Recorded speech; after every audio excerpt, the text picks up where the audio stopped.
नमस्कार। खबरों की बात करेंगे, लेकिन एक महत्वपूर्ण खबर यह है कि डॉक्टर मनमोहन सिंह जो हिंदुस्तान के पूर्व प्रधानमंत्री थे, 92 साल की उम्र में दिल्ली के एम्स में उन्होंने आखिरी सांस लिए और उनके इस मौत पर यानी कि उनके इस निधन पर देश में 7 दिन का राष्ट्रीय शोक है, जिसमें सभी सरकारी जो कार्यक्रम हैं वो बंद रहने की पूरी संभावना है। हालांकि राज्य सरकारों के ऊपर डिपेंड करेगा कि वहाँ पे कितने दिन का वो छुट्टी रहेगी या सरकारी कार्यक्रम कौन कौन से बंद रहने वाले हैं।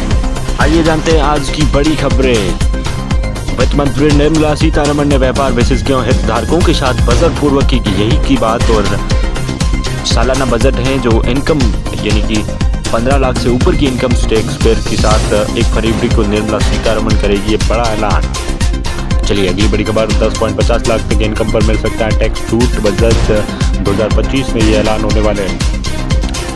और अगली बड़ी खबर जहां पे भारत की अर्थव्यवस्था को लेकर है। वित्त वर्ष 2025 में भारत की इकोनॉमिक ग्रोथ 6.5 रहने का अनुमान, फाइनेंस मिनिस्ट्री का कहना।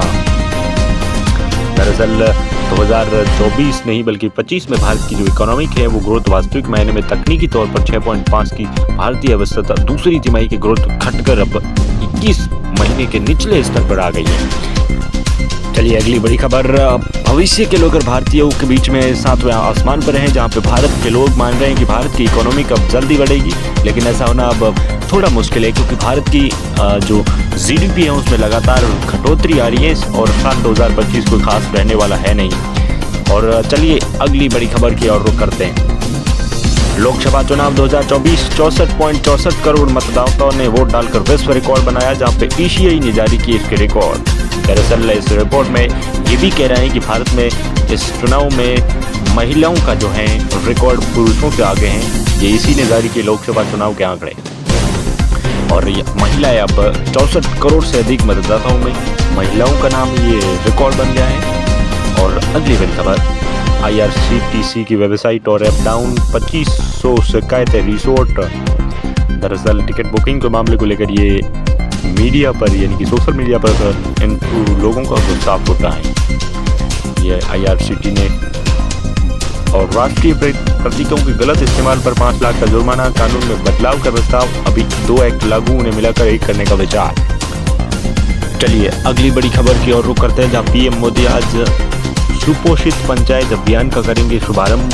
भारत मंडपम, जिसमें सबसे कम उम्र के शतरंज के प्लेयर उनको बाल पुरस्कार, उम्र 3 साल और 17 बच्चे सम्मानित हुए। PM बोले बेस्ट ही हमारा स्टैंडर्ड है। दरअसल प्रधानमंत्री नरेंद्र मोदी ने जो खेल जगत में और भारत जोड़ो यात्रा के बाद अब कांग्रेस शुरू करेगी संविधान बचाओ पद यात्रा, 26 जनवरी से होगी इसकी शुरुआत। दरअसल 26 जनवरी तक हम संविधान बचाओ राष्ट्रीय पद यात्रा शुरू करेंगे, ये ऐलान अब और हर राज्य में होगी ये यात्रा।